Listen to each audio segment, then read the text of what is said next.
Good evening, I'm Michael Van Pelt, Chief Executive of Cardus. Welcome to Night 2 of Exit COVID. We're finally beginning to see some light at the end of the COVID tunnel. It's time for renewed hope, and dare we even begin to celebrate with some backyard barbecues and the visits we long missed. It's time for hope, yes, and also time for thinking hard about what we should see next as we exit COVID. At Cardus, we wanted to gather experts and friends like you and convene this two-night conversation. It actually marks the beginning of 6 months of listening and additional research at Cardus to gather some of the best ideas for Canada's post-pandemic future. To begin, earlier this week, we at Cardus released a white paper designed to spark discussion. You can read it at exitcovid.ca. What kind of repair and innovation do we need after this long and difficult time of going dormant? It's our argument that we need to survey again the state of our shared social architecture and begin a new season of renovation.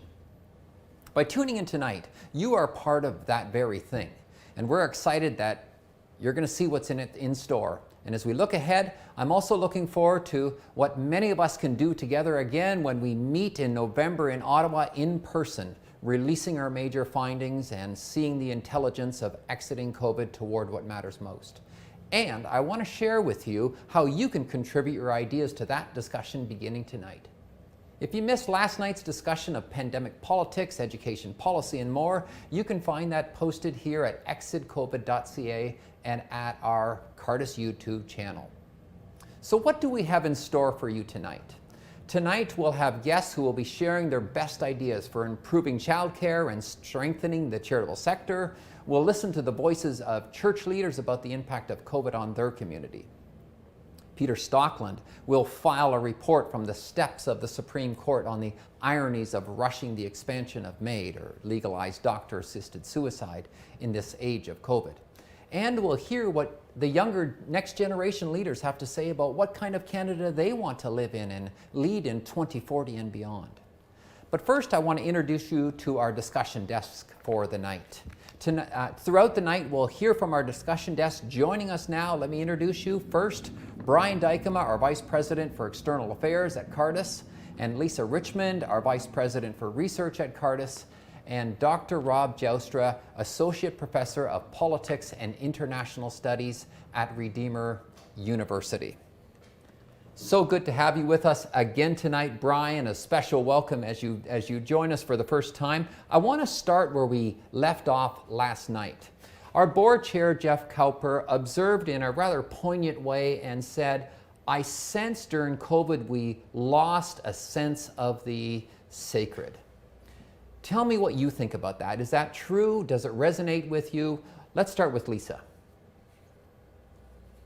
Well, I don't know if we lost a sense of the sacred during COVID, but I think one thing that became very clear is that some of our leaders in some jurisdictions do not understand, or perhaps I could even say respect, the importance of religion in the lives of still many Canadians. I think something like 40% of Canadians would say, according to the polling that we've done, that religion is very important, or at least significantly important in their lives.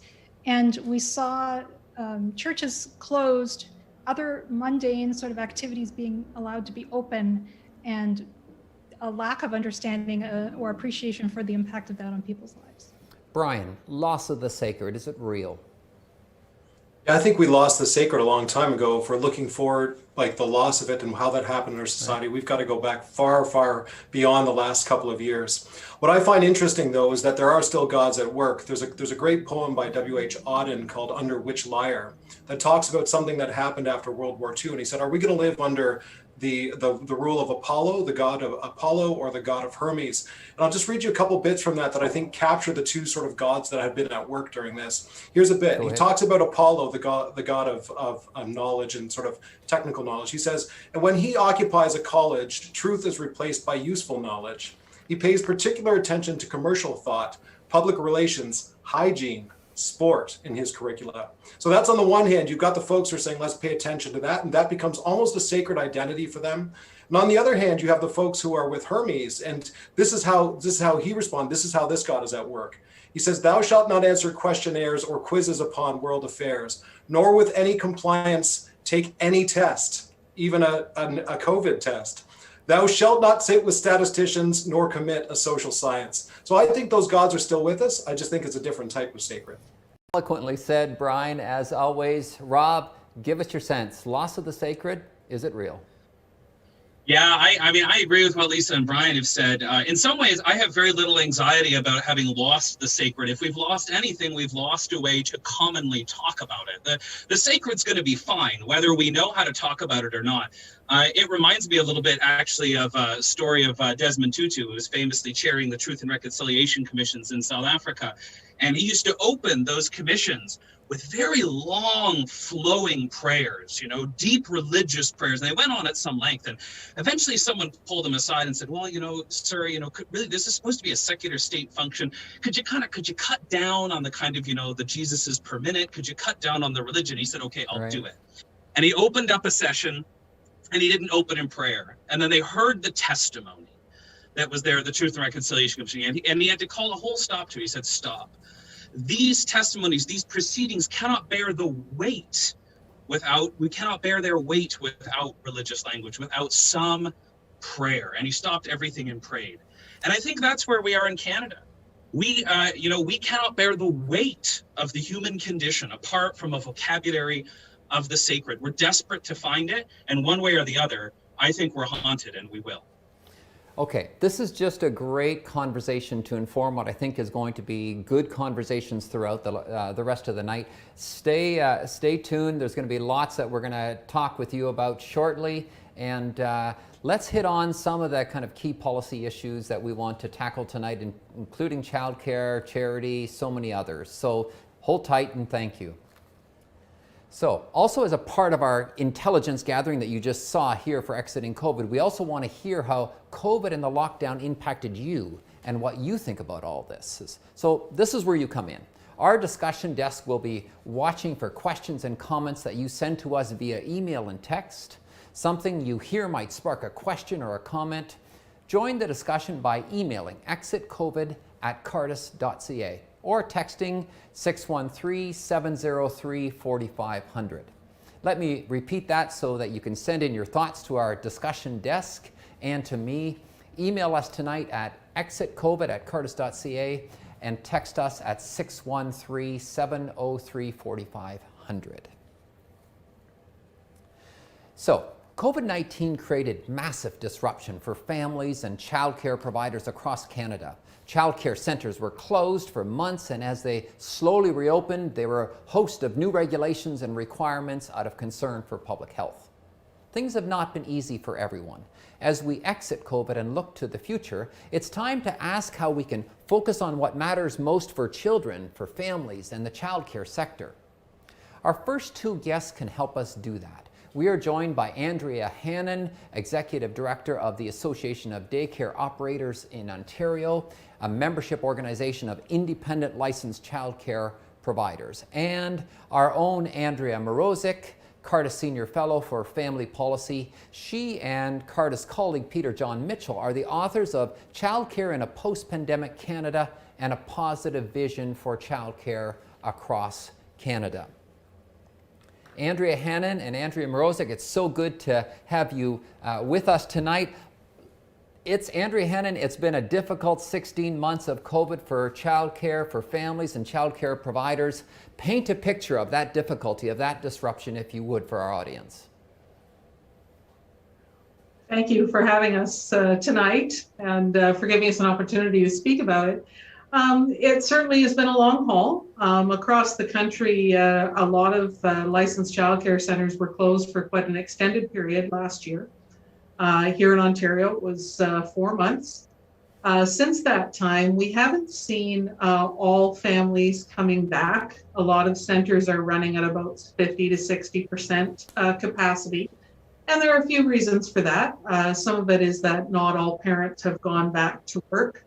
And also there's still quite a bit of fear about group childcare settings. And, we may see some of that ease up a little bit over time as more people are vaccinated. it remains to be seen, but I think work arrangements for families have changed quite dramatically, and that might impact the sector for some time to come. I can see that, there may be an increased need for part-time care, maybe care on alternate days, things along that line. I'm looking forward to kind of thinking about how childcare and the delivery might change as a result of COVID. But Andrea Mrozek, I want to dig in a little bit more on the disruption itself. What is the research, what is the commentary telling us about how families, how children have been impacted by this 16 months of COVID restrictions? Well, certainly I think it's been hard on everyone, and if your family life was stable and doing well before the pandemic, you probably thrived through it, and if it wasn't, then it was a very difficult ride.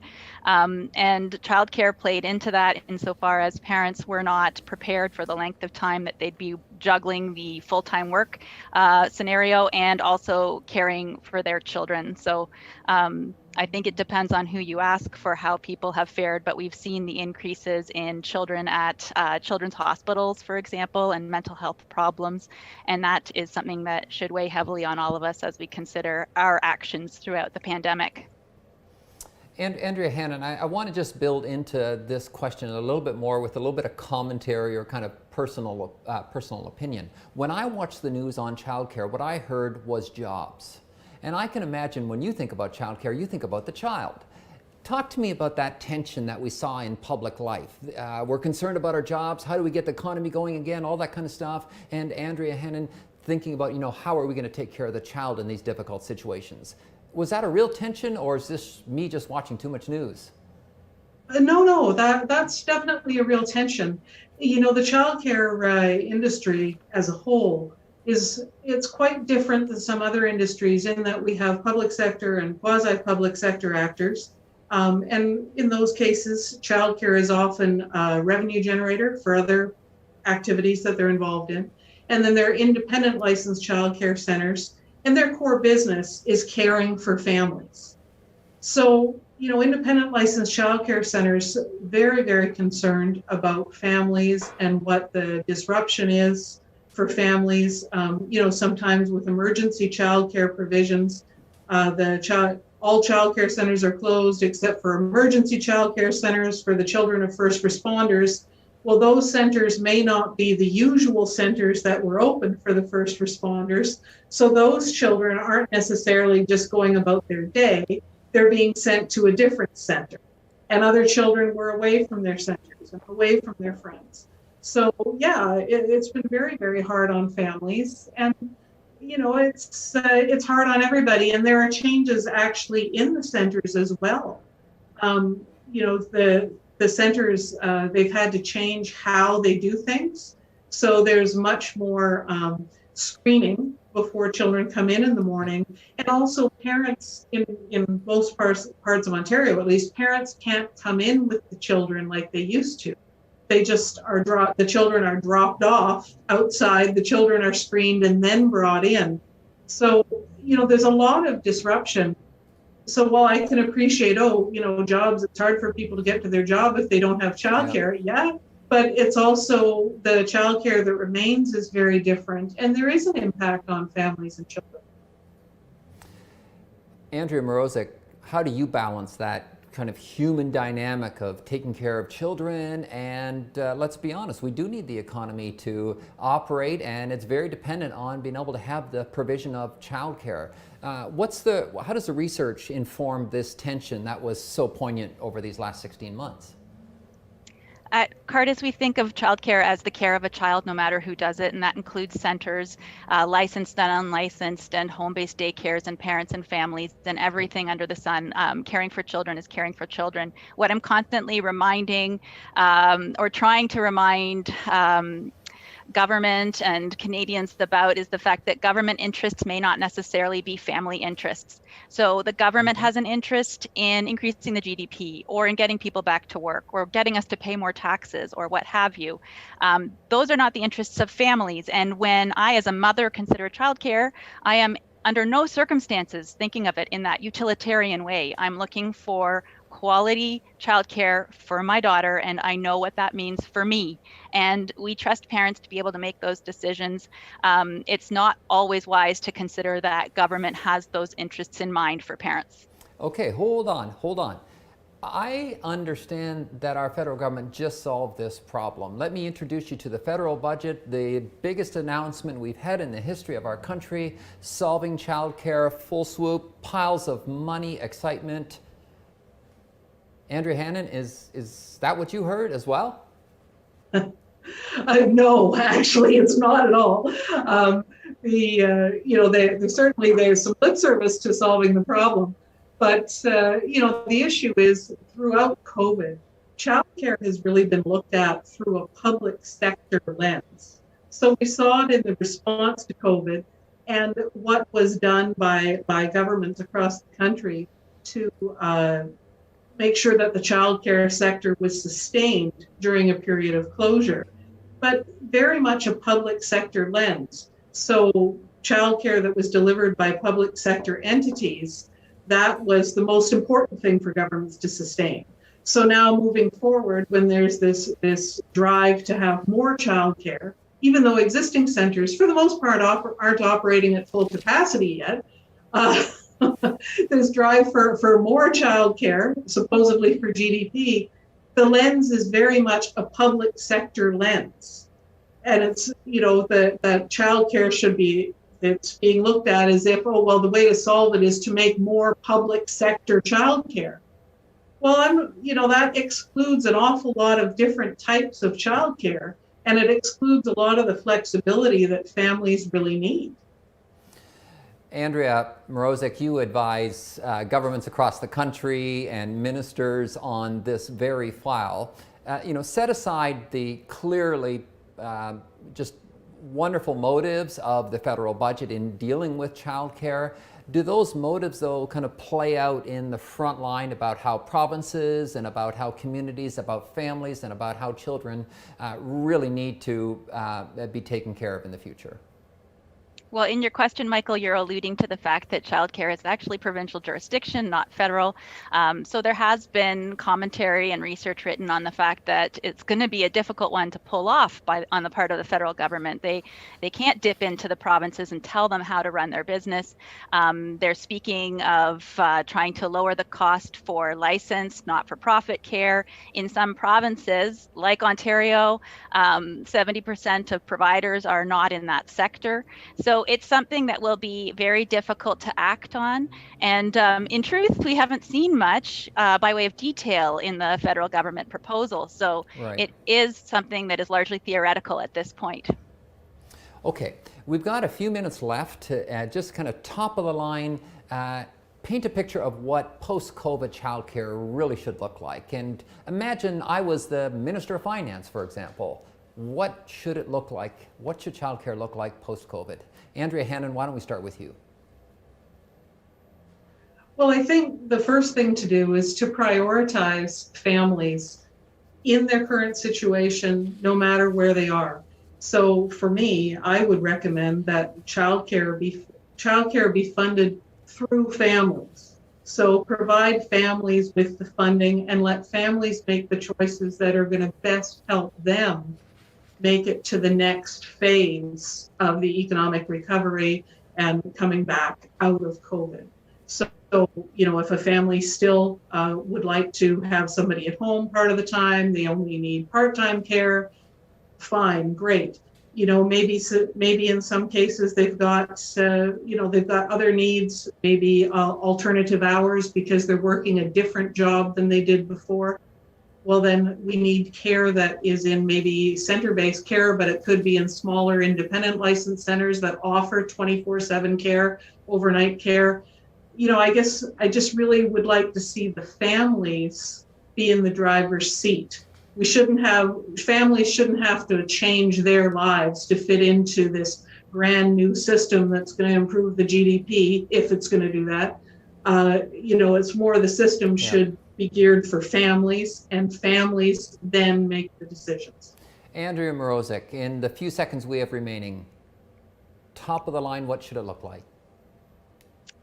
We need to honor parents, and I've thought about this long and hard. The most equitable way of ensuring that we provide assistance to Canadians with childcare needs is to give money to parents. If money is power, we want parents to have that power and to take that money where they desire to spend it. And in that way, we're not telling anybody what to do with their childcare. We're asking them to make the priorities that they need to make for their family without trampling on the existing ecosystem of care or choosing one type of care or over another type of care. There are other things I could get into. Tax credits are a viable option as well.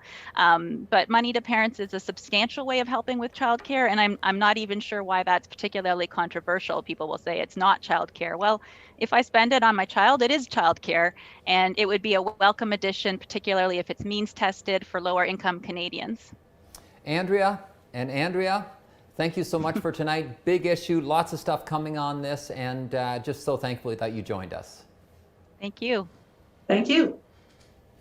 Remember, you can join the discussion anytime by sending your comments and questions to our discussion desk. We'll be watching, and we may share those later on the broadcast.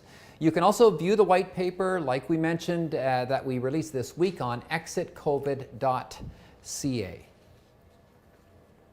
From childcare to the charitable sector, the society-wide impacts of COVID have left us all in recovery mode.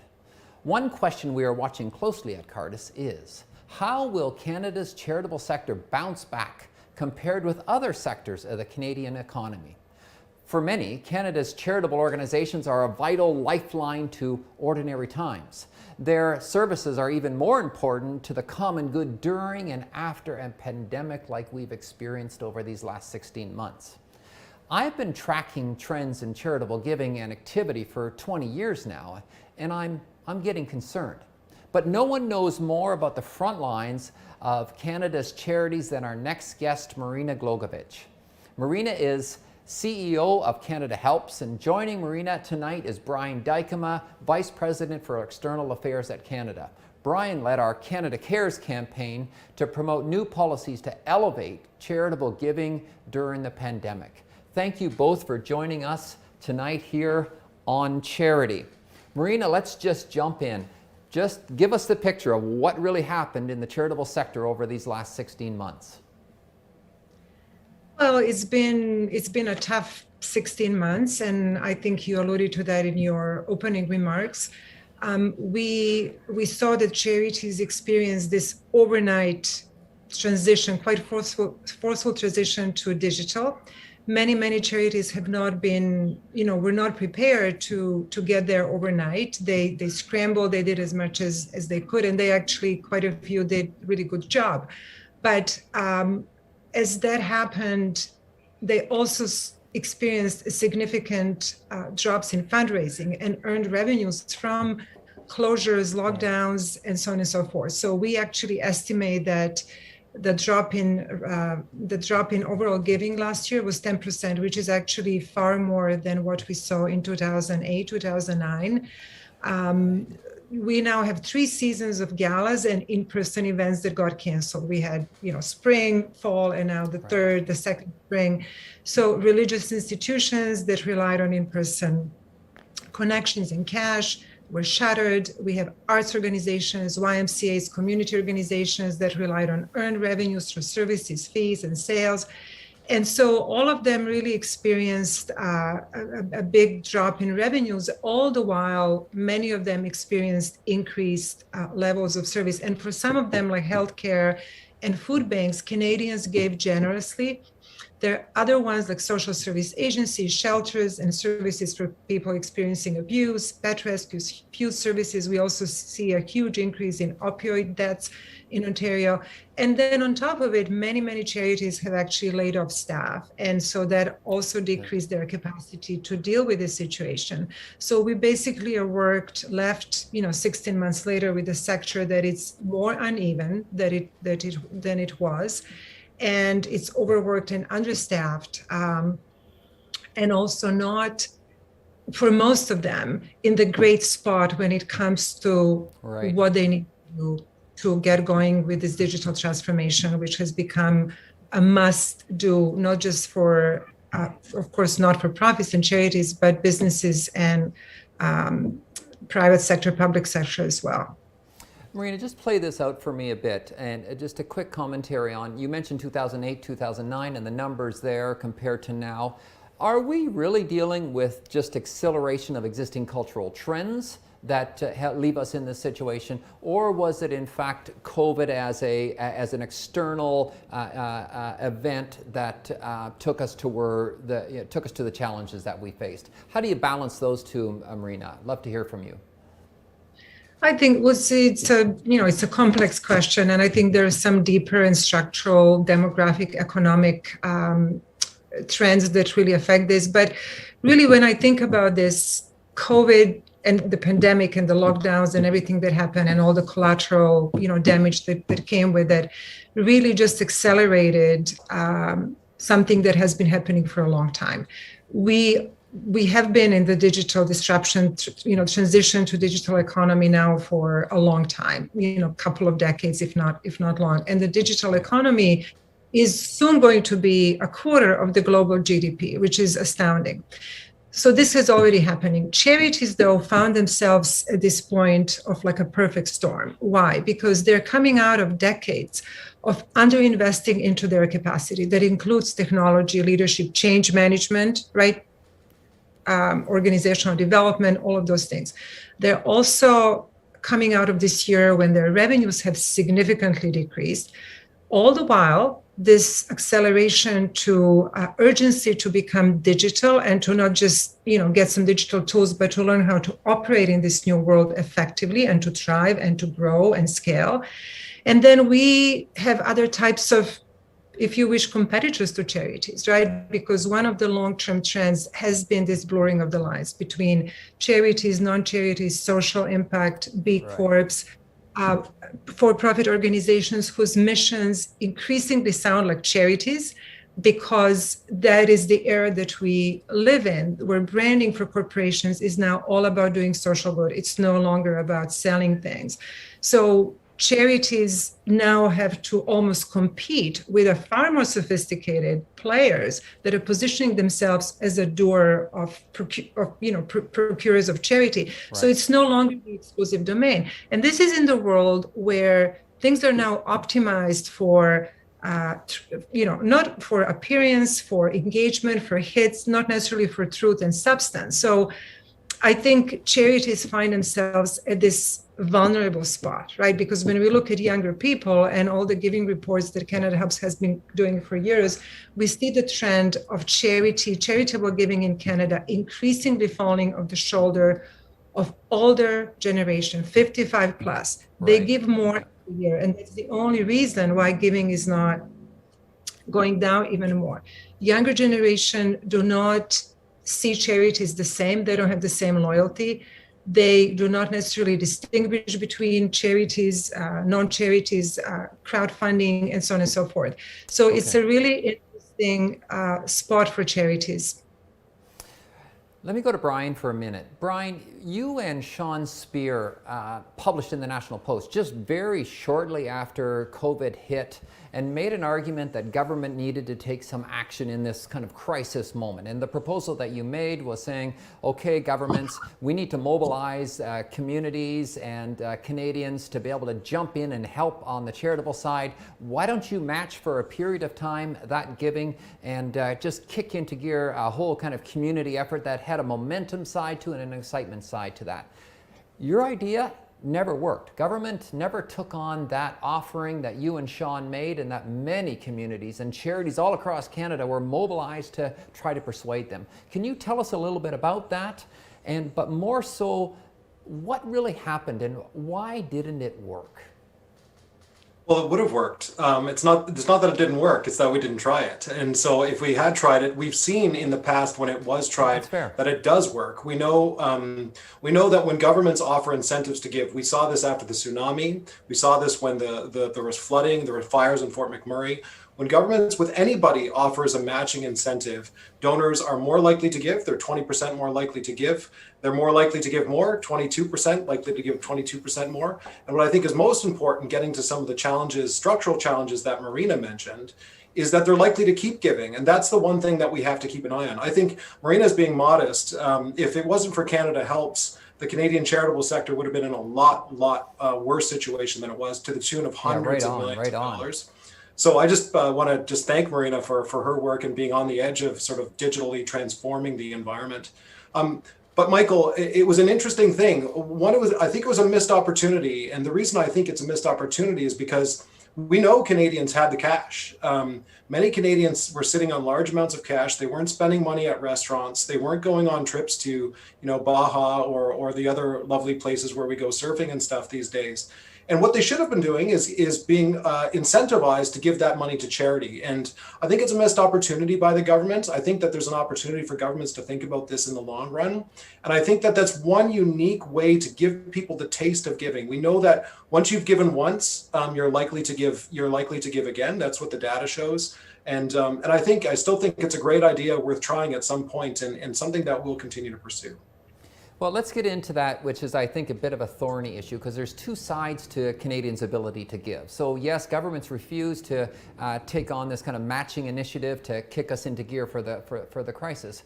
But as you've articulated, most Canadians were employed, most Canadians were making more money or saving more money, so due to a decrease in consumer spending, and still we're not sure, well, we're actually sure that increased giving didn't happen. It's interesting, and I'd love to hear your response on this. The Rideau Foundation, in a report published by Imagine Canada a couple of years ago, already kind of leaned into this question when they said, we are going to have to struggle with building learned behaviors to giving. So the religious community has been successful in doing this for some time, although that's losing as well. What's the future going to look like with regular Canadians who have resources to build learned behaviors to be able to give into the future? Or is charity just going to have to live without that? Marina, why don't you jump in on this, and Brian, just kind of pick up after that. Well, I think, yeah, I mean, that's a very interesting question, Michael. I'm not sure I have a crystal ball on that. I know that charities have to do something significant in order to reposition themselves to younger donors in a way that would be appealing to those donors. They need to retell their story. I think this is a lot about education, again, in the world that is not necessarily optimized for substance, in a world that it's all about user interface and the smoothness of the ease and convenience, which other players are kind of co-opting, what charities do. I think it will be hard for charities to, once the older generation kind of churns out, which is supporting the entire charitable sector. I think charities have to do some very significant change management. But the problem is the charitable sector is 86,000 charities, very heterogeneous. About half of them are places of worship and religious organizations. And sometimes I feel that government doesn't understand charities, although they represent a very big chunk of the Canadian economy and the employment force. But also the charities do not do enough to put them, to take a page out of the for-profit verticals and various industries and really position and pitch themselves in a way that has a unified messages. And that also comes from that scarcity mindset that charities have been living in for a long time. And I think if that is not overcome, and if we don't start running towards this change proactively, change will not necessarily be good to many charities. Brian, learned behaviors, is it possible, or is charity just going to have to restructure and revision itself? Well, I think it's both possible, and it's going to have to need a restructuring. We've seen the trend is that every time there's a shock, you see the money and the number of donors go down. You see the money recovers, it often recovers quite quickly, but the number of donors never does. And we've seen that in multiple occasions. I think what Marina's getting at is something critical and something very important. And I think it's something that the best charities, if they're thoughtful, can actually do really well. Charities provide unique human services, unique relationships, unique things that other organizations can't. That's why they're there. They're between the state and the market. I've got this book over my shoulder here that says they fill this unique sort of niche. And I think what they're best at is actually connecting people to beautiful things, to beautiful work, to beautiful art, to helping those in need. And I think that's the key. We've seen that in times when the need was shown and that the money that was given was shown to be effective. We saw it with racial issues this year, with Indigenous affairs. People will shell out. And I think that's a hopeful trend if we're looking for some hope here, and one that I think will have to be built upon as we move forward in the charitable sector. Okay, thank you, Brian. Thank you, Marina. May you have good courage. Canada Helps, critical to the charitable sector, and I'm just so grateful that you joined us tonight. Okay, so now let's check in with our discussion desk. Again, Brian, you can kind of stay on with us on this, and let's just jump right in and reflect on what we've learned and heard over the childcare debates and the future of charity. Lisa, why don't we go to you? What are your thoughts on these social issues, childcare and charity, as you see us exiting COVID? I heard a lot of really interesting things just now, so I have a lot of thoughts, but one, going back to the childcare file, the comments made about sort of the one-size-fits-all system, which is what the federal government seems to be wanting to promote, versus the need for flexible, resilient systems. And what came to my mind was, a long time ago, I toured a large paper mill, and they made paper. When they were remarking that one of the clients that they had was, this was in Virginia, and they supplied paper to the Wall Street Journal. But they said, we only supply 20% of the paper that they use every day, because they don't want to depend on just one supplier of paper in case something happens. Got it. And a couple of years later, what happened was 9/11. And newspapers who were right there in New York City somehow got the newspaper out the next morning. And this was, a long time ago when we read papers in paper. And I remembered that remark. And I think, what is more important than our children? And we don't know. We never knew that this pandemic was going to hit, and we don't know what will happen. And we need resilient, flexible systems and not just one system. So I love that, the metaphor. The newspaper needs to be at my doorstep. Childcare needs to happen no matter what. Rob, how did you reflect on this childcare discussion and the charity discussion and just those social dynamics that really kind of come home to people? They're not abstract. Yeah, I mean, one of the kind of arguments it made me think of was actually an argument very much against some of these ideas. And I actually wondered, and I know I'm not allowed to ask questions, but maybe when Brian does give an answer, he can kind of address this along the way. But because one of the arguments that I uncovered along the way of while we were doing some of the research for our white paper here at Cardus was that there's actually an increasingly aggressive posture, an aggressive argument against some of these kind of civil associations, but especially against charities. And this is an institutional question that spans both the child care question as well as the charities question. And the argument goes like this. First, why should the public be playing any role whatsoever in subsidizing, in the words of Christopher Hitchens, your divine North Korea in the sky? And second, why should we be subsidizing the charities that are often disproportionately tethered to those kinds of ideas, which are often unequal, preferential, and hierarchical? Wouldn't it be better, and this is contra Lisa's argument, and I'm trying to put a bit of a fly in the ointment here, but wouldn't it be better, rather than depending on all of these other little civil and social that we don't have any control over, that might have all kinds of different problems and human rights here and this, that, and there, wouldn't it be better actually and didn't the pandemic show us that it's better to have one good centralized response that reflects Canadian values? How would you answer a criticism like that? Oh, interesting, because that just gets right at the question of civil society. Right behind that layer of that question is kind of how we see civil society and its vibrancy or not. Brian, you spend a lot of time thinking about these kind of issues. That's your job. So you know what? Rob, put the question out there. What are you thinking? I feel like Rob's being Shane Gallagher and he's trying to bait me into a fight here, and I'm actually going to take the bait full, easy go, hook, line, and sinker. You can do it. So, I mean, we hear this all the time, right? So, my first response was talk to me about getting rid of the so-called subsidy to charities when you stop supporting Bombardier and the rest of the sort of corporate grift. So, just on a pure equity basis, let's just talk to me when you stop subsidizing companies, and then we can have a serious chat about it. But let's get to the more, I think, substantial and really important point, which is, why would a secular atheist, for example, why should they be forced to have their tax dollars, to use their language, go to a religious organization for the spaghetti monster in the sky, to use another example? Here's a couple of reasons. One is that religious communities do a heck of a lot more than worship. So worship is at the core. Worship is the sort of nuclear core of what they do. It's what provides them with energy. But that energy radiates out into society. Right. And it benefits everybody. It benefits everybody, whether you're a secular atheist, whether you're somebody who hates religion, whether you're somebody of a different religion.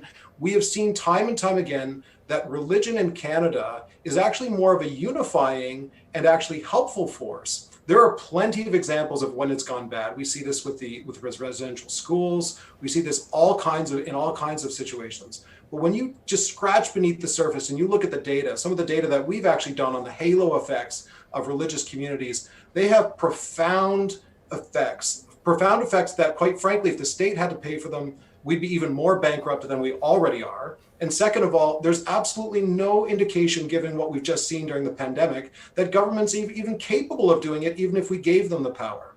There's something unique about the local personal relationships. And that's what I was talking about with Marina, that charities are good at, that, the state working in the Service Ontario office, as much as I love the folks in the Service Ontario office, you guys are doing great work, but they can't provide that sort of discussion with a person on the street to ask them what their name is, where they came from, who are you? Government's not capable of doing that, nor is big business. There's something unique about the role of these institutions, and that would be my response to them. The first one would be sort of like the right hook, and the other one would be like, let's sit down and have a cup of coffee. Interesting. One of the questions that's coming through with questioners is, where does the media play into this? Is there just a natural kind of misunderstanding of the charitable sector, of civil society worlds, a little bit more preoccupation with government, and thus the media coverage kind of plays to that space, and Canadians really don't get a full picture of the balance between civil society and government. Lisa, can you just give a quick response on that balance? And do we have a problem how media has communicated some of this, or is this just par for the course and the reality of frontline players doing frontline work that just cannot be investigated and observed all the time? Yeah, I mean, I'm theorizing here, I'm guessing, but it could be a combination of discomfort with religion, and it can be also just a lack of knowledge, like just simply not even knowing what the stories might be out there that you should be pursuing. And so I think it's a combination of both. And also, journalists may be themselves they haven't experienced soup kitchens, let's say, or whatever. Like different professions, have different experiences of the Canadian life overall. And so again, they may not quite know where to go to look for those stories. Interesting. Michael, just quickly here, I think charities also, they're inherently they're unwilling to toot their own horn, right? If you're a religious person, for example, which makes up a number of the charities, and those working in non-religious charities, you have people like Jesus telling you not to go around telling how much money you're giving. The same is true from the Muslim tradition, and the Jewish tradition. The charities don't like going around and branding themselves like Nike about how great they are and how they're going to help you win. They're busy going about, helping people on the street. And it's just a tough thing. They're not into virtue signaling, they're into virtue. Interesting. Robert, just in 10, 15 seconds, will civil society rebuild out of COVID, or are we just going to see government play a stronger role in many of these spaces? 15 seconds. Well, I might take 20. I think part of the issue here is, what do we mean by civil society? One of the things we found in our paper was that there is a difference between some of the kind of more local grassroots sort of civil and social organizations and some of the much more highly professionalized organizations. In fact, Marina was talking about that. Some of them that might even be a little bit more corporate. Those organizations are going to do just fine. But some of the local grassroots ones, I think, are really going to struggle. And that, I think, is where Cardus has spent a lot of attention. And I think it's where the attention will need to be spent. Okay, let's watch this question, guys. It's a critical question. I know we're going to be thinking about it over the next 6 months, how that dynamic works and that relationship works. Hold tight. We're going to get back to you toward the end of the program just to get your last thoughts on this. So thank you. It's not easy to come face to face with struggle in our lives and still remain hopeful. And that's the challenge we face in this next dialogue. Peter Stockman brings a statesman-like observation to an issue many of us choose to ignore. Former editor of the Calgary Herald, Montreal Gazette, and Reader's Digest, and now leading our own online magazine, Convivium, Peter asked some troubling questions about the legalization of MAID, doctor-assisted suicide. And I admit to wondering where the hope is in our current policy direction.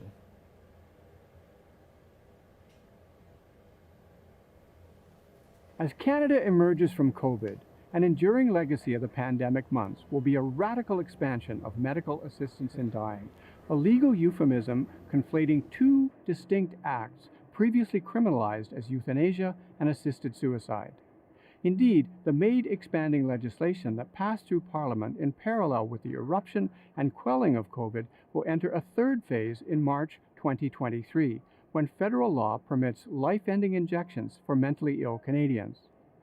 Just as the general population begins to finally forget what it felt like to wear face masks everywhere, constantly social distance, and worry about catching the COVID, Canadians in the throes of depression, personality disorders, and other psychiatric illnesses will be able to choose to die courtesy of public healthcare systems across the country. Whether we agree or disagree about MAID as a measure, that change will represent a revolution in our understanding of what healthcare is, and more profoundly still, our shared conception of what human life is. To get a sense of just how nation-redefining those shifts are, it's helpful to plot them on a timeline. On February 24, 2020, I was sitting in the press theatre of the National Press Building as Justice Minister David Lametti and Health Minister Patty Hajdu introduced their expanded MAID legislation. At the press conference, I specifically asked Minister Hajdu whether the changes might put mentally ill Canadians at risk. She insisted the government had no intention of making MAID an option for the mentally ill. On March 17, 2021, a mushroomed version of the original MAID expansion passed in both the Commons and Senate. In 1 year, a year of the worst pandemic to strike Canada in more than a century, Canada's medically assisted dying law had transformed to the point where expert critics said it allowed for individuals, soon to include those with severe psychiatric conditions, to request MAID in the morning and receive it by evening. The defining criterion for receiving MAID will become, quote, enduring and intolerable physical or psychological suffering that cannot be alleviated under conditions the person considers acceptable, close quote.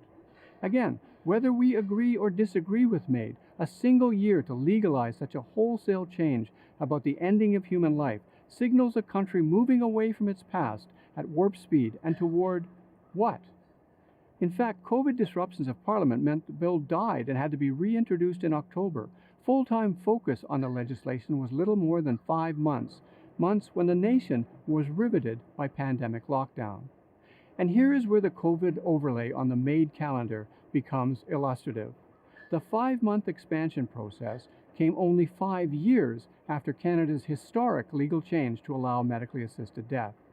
By contrast, the Supreme Court's 1993 Rodriguez decision upholding prohibitions on medically assisted dying stood for 22 years before being successfully challenged. More, in Rodriguez, the majority made a point of noting that those prohibitions were part of Canada's first criminal code in 1892 and formed, quote, part of our fundamental conception of the sanctity of life, close quote. That fundamental conception endured for 133 years until the Supreme Court reversed itself in a 2015 Cardus decision and threw out the concept of sanctity as a legal principle, paving the way for the 2016 legalization, which itself was amended 5 years later with 2 major overhauls during a single COVID pandemic year. 133 years, 22 years, 5 years, 1 year, and a deadline already set to further inclusiveness of administered death for the mentally ill. The pattern makes clear the Canada we knew did not survive the conflating of the otherwise distinct events of COVID and ever-expanding MAID. The question for Canadians is, can we ever recover it? Raw numbers show us why the question matters and reveal a stunning irony of the correlation between the race to MAID and COVID-19. In 2020, there were 7,595 MAID deaths in Canada, an increase of 1.7% over 2019, accounting for almost 1.5% of all deaths in the country. By contrast, Statistics Canada reports 25,972 COVID-related deaths for 2020, but 11,007 of those involved comorbidities, the most common being Alzheimer's and dementia, which afflict more than half of seniors 80 or older who live in long-term care homes. Indeed, in the first wave of the pandemic, 80% of COVID deaths occurred in the 80 and above in-care homes cohort. When comorbidities are stripped out, the 2020 death toll directly from COVID was 14,965, according to StatsCan, or only 7,370 more than died from AIDS in the same year. With and without comorbidities, then, deaths from the greatest health crisis in 100 years were but 2 to 3 times as numerous as deaths deliberately delivered by the medical system. Yet with Parliament shut down, Canadians locked down, and our most vulnerable population ravaged by COVID in care homes, we rushed through legislation to expand MAID availability even further and set the stage for it to be extended to the mentally ill. That is a conflation so ironic it posits as a virtual impossibility, pivoting out of COVID and back to the Canada we knew. There's power in fearfulness in Peter's story. At Cardus, we have published a lot about MAID. Our argument is that Canada can do better to address the suffering of the terminally ill and those with mental health issues. We've also not paid enough attention to expanding access to palliative care at the end of life. But I wonder how engaged we really are with these fundamental questions about how we live and die in Canada in the future. What are the consequences down the road to our national character, but also to our healthcare system and to our own end-of-life needs? We really want to hear from you at home. Tell us your story and your thoughts. Does faith have a future in Canada? And if so, what might it look like? We have a great panel coming up that can speak to the questions of faith, worship, religion, and public life. It's my pleasure to welcome to the broadcast Shayla Visser, the National Director of Alpha Canada, Amada Singh, Executive Pastor at Portico Community Church, Tim Day, National Engagement Director for Waybase.com, an online platform that enables individuals and Christian organizations to partner together. And of course, my colleague Ray Pennings, co-founder and Executive Vice President at Cardus. Thank you all. Let's just dive in. I've been just so looking forward to this conversation about the future of faith and about the future of worship. You know what? Let's start with the data geeks. Ray and Tim, you observe these patterns and these trends of worships on a regular daily basis. Ray, why don't you start?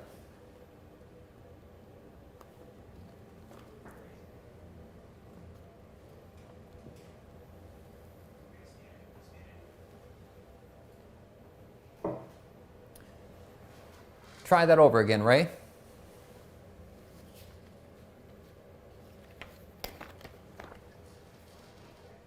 Sorry about that. Somebody had to be the one to do the Zoom thing and forget to unmute yourself. So we will forgive you. We will forgive you. It's a good thing we're talking about institutions of faith where there is forgiveness.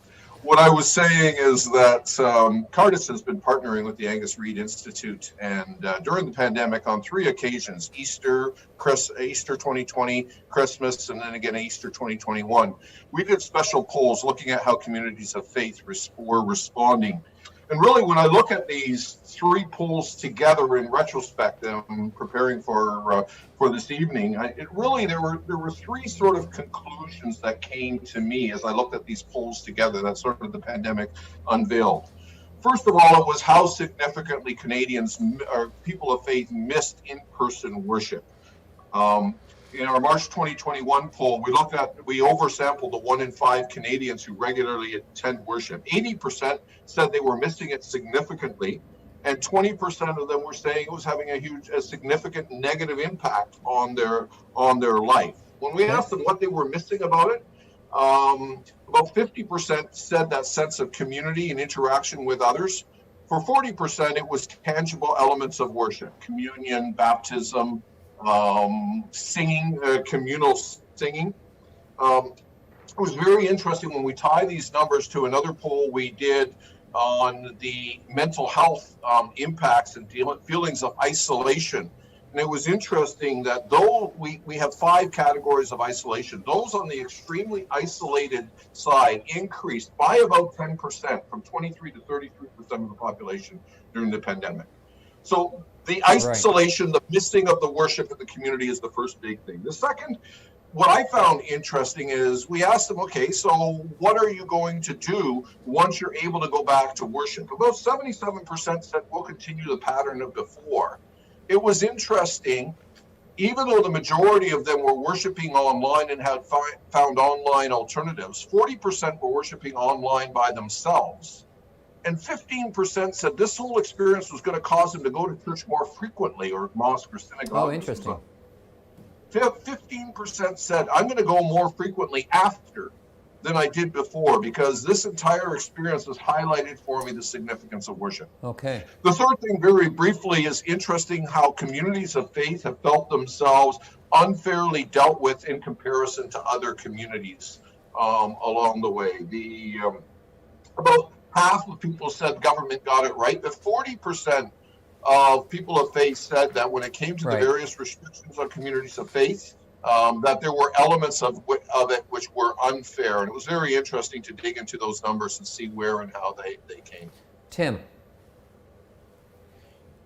Yes, I'd agree with what Ray has said in terms of generally how people across faith communities, that there is a divide going on. Some that are really wanting to follow in line with where the kind of the broad stroke direction was coming from their provincial or federal governments, while there's others that felt maybe they were pushed to the side or not appreciated fully. And Michael, you addressed this a bit earlier too as well, that faith communities generally, and Brian mentioned this, don't generally pull themselves into the spotlight. So maybe there is a bit of a dynamic going on here that they have tended to be out of view. And so maybe their values maybe not fully understood. One of the things that we did through the pandemic is Waybase, in partnership with Cardus and a number of other research institutes, did some check-ins within the Christian charitable sector, the churches, congregations, and ministries. We did a number of national surveys. And what we found in that sector, that's about, we project around $15 billion worth of revenue, maybe having, if you factor in the halo effect, maybe $40 billion worth of value, is yes, a lot of them had to take a step back. They were regrouping in terms of what they could do because they weren't even allowed to gather. And a lot of those restrictions had a big impact. Some of them had a drop in income. We project about $1 billion in revenue lost. But with that said, I think it is a time of recalibration, because what ends up happening is people realize the value of community. And the value of the Christian charitable sector, if we're talking about that grassroots gathering of community, is that it's community for community. It is created by community to offer community. People aren't clients. They're not customers. They're family members, they're neighbors, and they share life together and they find solutions together. Okay. Amada, can you jump in there? Urban church, large, multi-ethnic, many programs. How did you see this and think through this on the front line as leading this worship community? So I think, Michael, we as church leaders essentially missed the signal even before COVID came along. Oh, interesting. So if you look at November 2015, Uber was valued at $70 billion. And in the transport industry, that was a change which had happened. In 2015, Starbucks had moved into mobile order. 2016, McDonald's had moved into kiosk. Right. In 2019, Disney in the entertainment business had introduced Disney Plus. In one day, they had 10 million subscribers. It took HBO 3 years to get 5 million subscribers. Let's go to the banking industry. In 2015, Atom Bank in UK got the license to be a bank. In 2017, it became the most preferred bank. Right. It was not a brick and mortar bank, it was a mobile bank. There were no tellers, it was all online. When the reality was that 4.2 billion people own toothpaste and 5.2 billion people own a smartphone, digital transformation was going to take place. We are thinking it's because of COVID. It's not because of COVID. we as leaders miss the signal. And if we are not careful as we are coming out of COVID, if our muscle memory kicks in and we do the same thing, we will lose, because the next 5 years is going to be about AI and the following 5 years is going to be about virtual reality. So churches, which is able to understand the digital transformation, are able to respond. Those who are denying it will miss the beat. Wow, is that ever fascinating? And we're going to jump in a little bit later on this kind of tension between digital and between local and incarnational. But before we do, I want to ask Shayla, you and I had a conversation some time ago, and you were reflecting on the contrast between what was happening in the United Kingdom about how churches were seen in the public square and what was happening in Canada. I want you to share that story with a bit of your own analysis on that. Well, there's a couple of things happening. I mean, early on in COVID, in about May 2020, at the end, Tier Fund did a research paper on the UK, and it looked like 25%, it came back 25% of people in the UK were attending church online, which for a country that is post-Christian, secular, was extraordinary. And I then wondered, is this going to happen in Canada? You know, are we going to suddenly see this turning of people into wanting to come to the church? And we just didn't see it. And I sort of asked myself, what is different? And I then started to inquire of my colleagues in the UK. And I realized that what was the sort of groundbreaking, not new, but groundbreaking in the UK was for at least 15 years, the church has been praying together.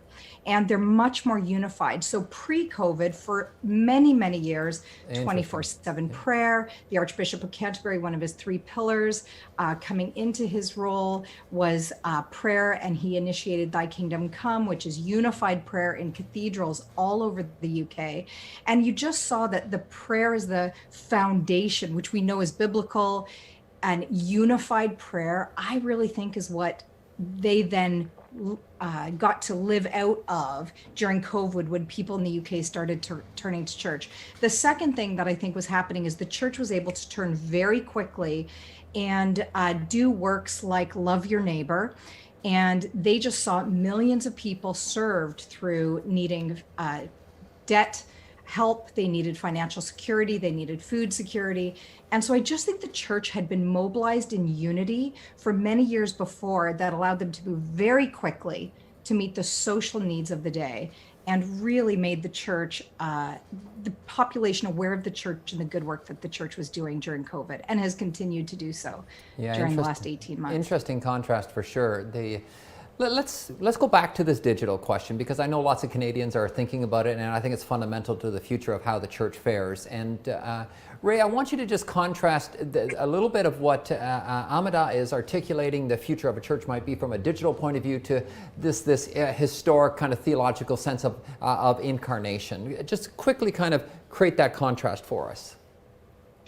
Well, I think the data was telling, but I can add to that just from personal anecdote and experience. There is something about the physical presence that is there, not just in terms of worship, but I would argue it's there in worship as well. But also, when we think of church, it provides us the anchor for all of our life and our identity, but particularly for the significant challenges of life, the births, marriages, deaths, sicknesses.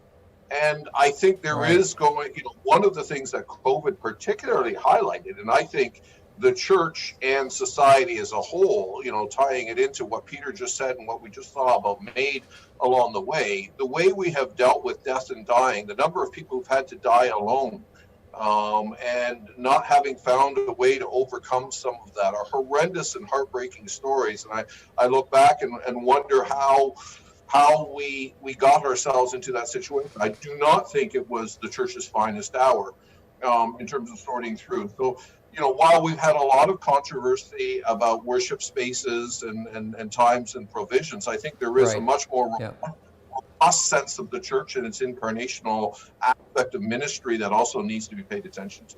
So, Pastor Amida, how are you at your church going to balance the incarnational, the local, with a very serious commitment that you are articulating toward the digital world and the enormity of that commitment?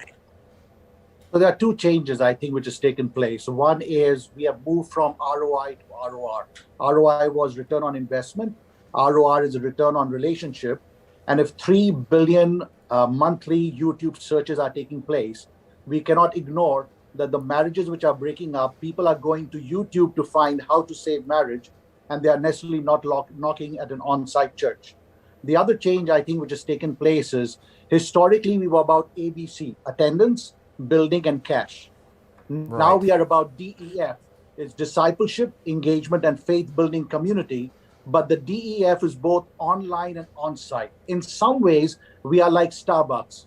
We are a safe place between the home and the workplace, but we are attracting them online and we are engaging them on-site. Okay. Tim, you talk to faith communities all across the country every single day. How does that resonate with you? Does it, that was actually a beautiful way of articulating it, but is that resonating on the front line? Yes, I think the church has learned that they have to engage people through the week and not just simply see the gathering on Sunday morning as a launch pad for the week, but rather connect through groups, through online, through various ways that they actually turn their facility more into a community center. And I would expect actually in the next 10 years, we will see a transformation. Interesting.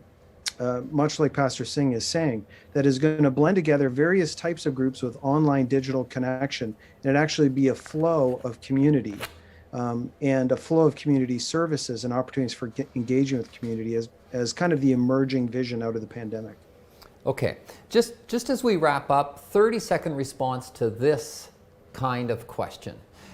Generally, Canadians during COVID, what they've seen about the church is rather public and uncomfortable arguments about the right to worship, the right to sing, and the right to congregate, and all those kind of difficult questions. It played a big role in all the major newspapers. But something tells me there's a story below that story. And 30 seconds, did Canadians really hear what the church was doing over COVID or not? Let's start with you, Shayla.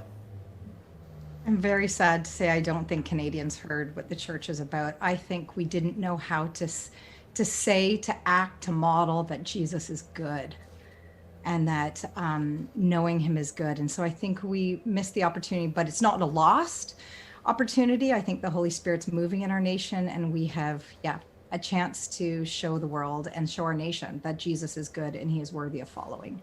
Amada, another 30 seconds from you. So my thesis is if 95% of car shoppers conduct the research online, and if 60% of the purchase decisions are based on online consumer review, then if the church will not figure out how to be present online to attract and engage locally, the message we have, the theology without technology, will be found wanting. And Tim? I think Christians going about doing great work in the community doesn't grab headlines. And I think the vast majority of the activity that the church did went unnoticed. And I think the things that could drive a kind of a negative public narrative, if I'm quite honest, they're looking for the inflammatory, they're looking for the loud, the outrageous, and building stories around that. But I don't think the good work that was done was noticed. Ray, hopeful message for the church? Yeah, I think there is a lot. I agree. There are a lot of stories that were not told, and the certain things that made the headlines along the way were by no means what was happening, even at a very local level. Even in terms of governments across the way, there are a lot of concerns, but there were a lot of governments that did reach out to faith leaders and did work constructively with them as well. It's not the one-sided story that sometimes is portrayed in the media. Right. Okay, we've just started on this story. We've just started on the questions of how the church fares, and I hope we have more opportunity over this next month to investigate into this. And I want to thank you for joining us tonight. The decisions we're making on how to exit COVID matter greatly to the next generation. Quite bluntly, they will inherit our mess, our debts, our mistakes, and our innovations. That's one reason why we have launched at Cardus a new Next Gen Fellowship program for leadership and faith in public life. And you can learn more about Next Gen Fellowship at nextgenfellowship.ca. If you haven't already, now is the time to begin listening to the voices of the next generation of tomorrow's leaders in Canada. Let's just do that now. Joining us is Johanna Lewis, a key contributor to our research team at Cardus, Daniel Bezalel Richardson, Cardus board member and founder of Foment, the literary journal of Ottawa International Writers Festival, and Christopher Kissinger, a next-gen fellow with Cardus, who is also a lawyer in Ontario and national director of the Running Mead Society. So delighted to have you here with us, and right off the top, I want to hear from each one of you. Is there hopefulness that is felt by the next generation, or is it a sense of helplessness? Give us the balance. Let's start with you, Johanna. Sure. I think that question really depends on what kind of problem you're asking us about. I think there's a general trend that, you know, our generation is very tuned into some big macro problems, a lot of really thorny global issues like climate change, for example, that, you know, can be overwhelming in the sense that they don't lend themselves to easy solutions by any stretch of the imagination. Right. But at the same time, you ask us about how we feel about our own future and the future of our families and our communities, and people will often be a lot more hopeful. You know, for example, you do get a lot of concern floating about what's the job market going to be like? Will I find a job related to my education? But ask someone personally, and they might be quite hopeful about their own career prospects. So Oh, really? about the big issues, maybe pessimistic, but personally and locally, more hopeful.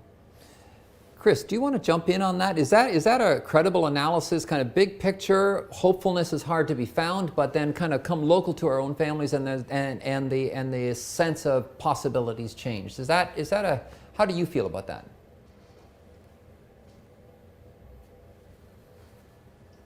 I think I would agree with that, Michael. I think certainly in my own experience, there is a lot of hope to be found within our communities, and during the pandemic, this has been a time where we have been really forced to dig down into our communities to find that hope. And for those of us who are Christians, dig down into our faith. But more broadly, I think this season has been one that's been marked by uncertainty, economic uncertainty, but also just living with the reality that our lives can be seemingly upended within the span of a few weeks, and all of our plans can seemingly evaporate. And so I think a lot of young people are dealing with that kind of anxiety. This isn't the first time this has happened, especially to millennials. This is the second economic downturn that many of them have experienced within the last decade. And so I think there's those competing feelings of, on the one hand, hopefulness, but on the other hand, uncertainty as well. Daniel, there's lots of conversation going on about how the next generation won't see and prosper like the previous generation has. Do you buy into that kind of mindset, or are you thinking, no, that's just not going to happen? Well, Johanna and Christopher had very insightful comments, and it's a good question. And I think one of the things we've all had to realize is, what was the source of our certainty to begin with before COVID? And we've had to renegotiate and recover and rediscover what are the things that we bank on. And in some ways, as a person of faith, that's been a little bit of a provocation for me to think about how life can be when things don't go according to plan. But the thing that I feel gives me hope, and gives me hope for my generation, is the fact that, as I was reading a recent interview with Leon Cass, and he mentions the phrase theotropic. You know, he quotes a friend of his, Irving Kristol, who mentions that phrase, where that all of us are just have these latent longings that we have, that can only be satisfied with something deep. And I think for me, that longing is a kind of launch pad to something that can be more hopeful, to discover more. What does it mean? What can we have hope in? So I think in that way, because that feature and that structure of the human heart is the same for any generation. So I think for us, it's new in the sense that we're living it, but in other ways, it's not so new. I want to pose, I've been thinking about this as we were preparing for this, I want to pose what I think is a more sensitive issue for your response. Much of society and political analysis kind of divides us into generations nowadays. There's lots of theories and frameworks about that. COVID had an interesting dynamic around that, because when you look at COVID, a lot of old people died and a lot of young people never did. Johanna, I know you did quite a bit of work on this kind of question, and I really have two questions for you.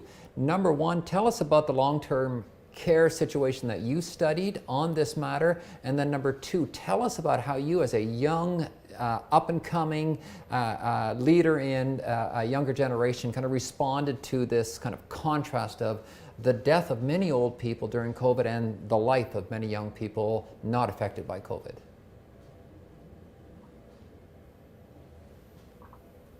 Thanks, Michael.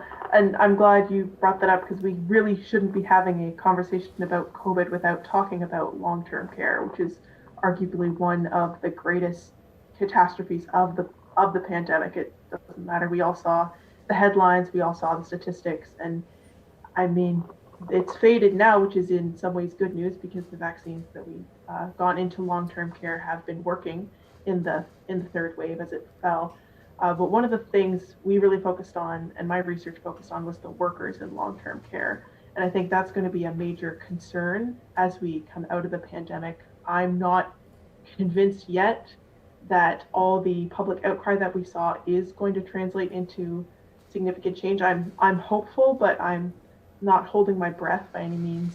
One of the things that I'm watching very closely is, are we going to get more funding, which is key if we're going to have quality care. But I'm also worried about entering a little bit of a vicious cycle where we don't get more funding, right, but instead we get more regulations and more cracking down on homes not performing to standards.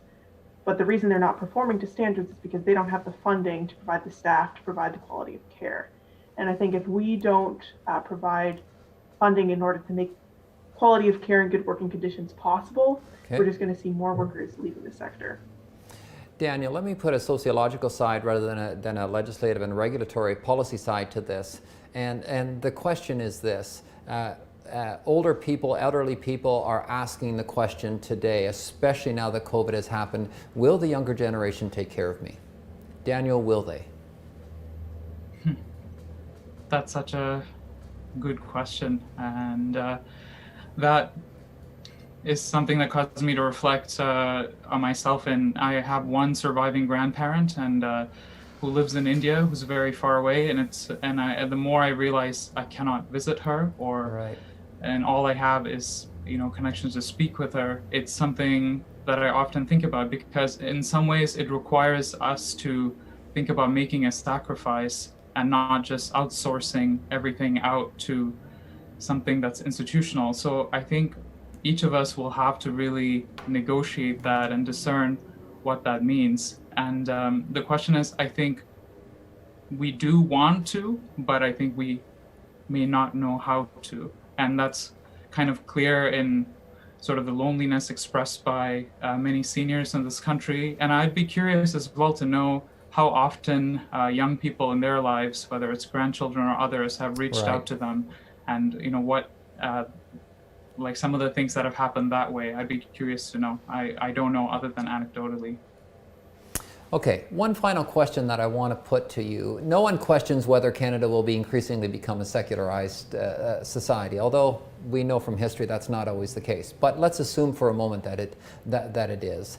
Chris, I'm really interested in hearing from you. How will the next generation of believers operate in a more highly secularized society that's, number one, not necessarily understanding the ideas of faith, and number two, maybe a little hesitant about it? Good question, Michael. I think what we're going to be seeing is that, and it's something we have been seeing over the past several decades, is that increasingly nominal religion and nominal faith is falling away. And I think the pandemic has only served to hasten that. And so in one sense, that's almost been good for churches and religious organizations, that the core, I think, coming out of this, of their congregations, are going to be strengthened. And what we're going to see in that, though, is that perhaps that core is more of a minority than they were before, as fewer people nominally associate with religion, and as faith and religion become elements of actual practice and actual change within one's life. That's going to set people apart, and it's going to mark them as different in our society. So in some ways, I think that's going to create interesting challenges for the faithful. But on the other hand as well, I think it's going to create opportunities for people to live as salt and light, and to live in a way that actually models what a religious life looks like. Johanna, 15 seconds on that. Yeah, I think that's right on. You know, there's a cost to, there's always going to come a point where there is a cost. And I think I do see a hunger in the next generation to be a part of a community that does come at a cost. And Daniel, last thought on that. I was very edified to read something in the last issue of Comment by Jeffrey Bilbrough in his reading of Wendell Berry, and one of the things I quote him is that our hope lies in the promise of a given redemption and the opportunity to do good, loving work. Hope is not an expectation that things will get better. That's optimism. It's faithful work that serves the present incarnations of the final redemption for which we wait. And I'll leave the last word to Jeff Bilbrough there. Wow. Daniel, thanks so much. Johanna, Chris, really appreciate you being with us tonight. So, I want to welcome back our discussion desk for the last time, and joining us as we head to the finish line is Board Chair Jeff Cowper, who is leading our our Exit COVID initiative with over the next 6 months. Welcome, Jeff. So let's jump right into some of the more challenging tensions that I've observed over these last 2 nights, and also coming out of the discussion paper that our lead researcher, Rob Joustra, led. Jeff, why don't we jump right into this really substantial, kind of thorny question. How do we as Canadians balance, how have we balanced the commitment to health and the commitment to freedom? It seemed to be a constant struggle over these last 16 months, and I'm interested in your thoughts on what that might look like in the future. Well, I think one of the questions is what do we mean when we say health? I think one of the things we've been discussing and experiencing is how health is affected by our isolation from not our immediate family, but from our community. And so I think that's one of the questions, is how much does that broader notion of community need to be taken into account in respect of health? In terms of liberty, I think it's really our civic understanding of what values we attach to non-economic life. I think the dominant conversation has been about shutting down businesses that depend upon people to purchase their goods and services to keep the jobs alive, and that's quite understandable. But we have essentially, I think, discounted the value that we place on non-economic lives, and you can understand to some degree how that has been done at various times as a consequence of public health orders. But I think when we reflect back on it, we'll have to ask ourselves, did we overdo that? Did we fail to recognize how important the non-economic parts of our life are and need to be taken into account going forward? So, Brian, let me go to you on I think another theme that I think has come out very poignantly over this time. Balance with me the civil society discussion and the government discussion. And let me theorize that obviously during a COVID crisis, we expect much more from government than we've ever done before. We will take care of you, was the message of the Prime Minister. Do you see government right-sizing itself coming out of COVID, and is it going to be a fight to get to that? That's a good question. I think on the one hand, I want to actually refer to something first in terms of the government will take care of you. The theme is interesting that if you look at the sort of restaurant attendance and things like that, it plummeted before any of the restrictions went into place. So there's a sense in which Canadians actually were aware of the risks, were taking things into their own hands. In fact, our own church, I was on the council at the time, closed prior to any government recommendations to do so. We had some health members on staff. And I think that's an example of how institutions actually I'm not going to say there's no role for the government there, but I think that we underestimated the ability of institutions to pull together in solidarity to address what was a very real and what still remains a very real challenge. And so there's that part I want to note, that there's this unique thing going on within these communities and within individual Canadians' lives making choices for themselves that were actually quite responsible. And I think the bigger challenge now is when we're seeing things that we can make responsible choices and we're being prevented from them. I think that's the bigger challenge. On the fiscal side of things, will we be able to right size? I think at some point we'll have to. I think one of the things that Dr. Jouster mentioned in his paper, and I hope he gets to this, is the challenge of actually addressing the next emergency. This one was fine, but we've got now subnational debt that's extremely concerning, municipalities that have been not getting revenues that they needed to. And I wonder how much runway we have. A lot of people say we've got all kinds of runway yet, but it's a situation where we had an emergency, we spent a lot of money, but I'm not sure how much more bandwidth we have to address the next one. Okay, Robert, I want to move to you and maybe take a more kind of Canadian side to this rather than institutional side to this. There's lots of research and there's lots of suggestion to suggest that Canadians were rather complacent. They were rather accepting. And I'd love to hear, you've consulted with many over the last number of weeks and months on this factor. Number one, is that really the case? And number two, will Canadians reassert their kind of own identity and their own spaces as we exit COVID? Yeah, I mean, I think that was one of the surprises as we were working through not only some of the data, but also looking at sort of reactions from some of the experts, that Canadians didn't have at least a little bit more sort of spirited response, even if they may have accepted, which I think initially they did, and many different sort of pundits as well as experts recognized that, especially in the face of uncertainty and a sort of lack of understanding of how the virus worked, that there would be a kind of, a bit more of a genuflection by the general population, but it persisted. And it was so sticky that one of the questions that I think we're left with after this crisis is to ask ourselves, now that we have crossed this line, where we, know that we can go for extremely long periods of time without calling Parliament, for example. We can have certain kinds of regulations passed by health officers that are not under the scrutiny of legislatures. Now that we know that we can do that, is that a line that we can cross more easily again? Now that we've done it, does that mean that the next time that there is another disease, and there will be another disease, God willing, it's less virulent than this one. I mean, in some ways, this was an ideal test case scenario. It was nowhere near as dramatically deadly as some of the other ones in the past. Is it going to be easier for us to break these kinds of norms and these kinds of conventions again going into the future? I think that's a worrying trend, and I think that's Brian talks about the fiscal runway that we've taken out for ourselves. There's a kind of sort of democratic runway that we've kind of run the deficit on as well. What's that going to look like going forward when the next crisis hits? Are we going to have anything left to spend? I think that's a really important question. Lisa, 30 seconds. What's on your research agenda as we head to November with Exit COVID? What's on my mind, and I think going to be on the agenda, is we kind of come full circle here. We talked about at the very beginning of the sacred. Historically, for eons, the sacred was bound up also with our mortality, with the fact that we don't live forever, and that we're going to die. And so what is the meaning of death? Is there anything beyond that, et cetera?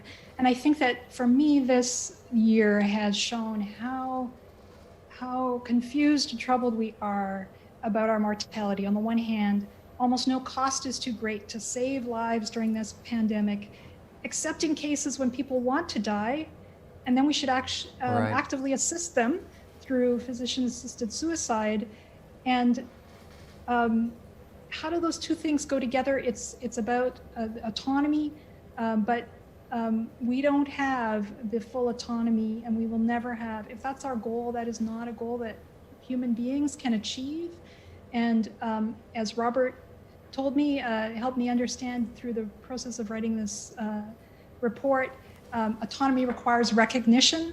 And so it will never be a just pursuit either when you need other people to affirm your choices. And we heard that from the disability community this spring with debates on the expansion have made. They said, you know, I don't need any help dying. I need help living. And I'm asking you for assistance in living my life. Jeff, last word to you, 30 seconds.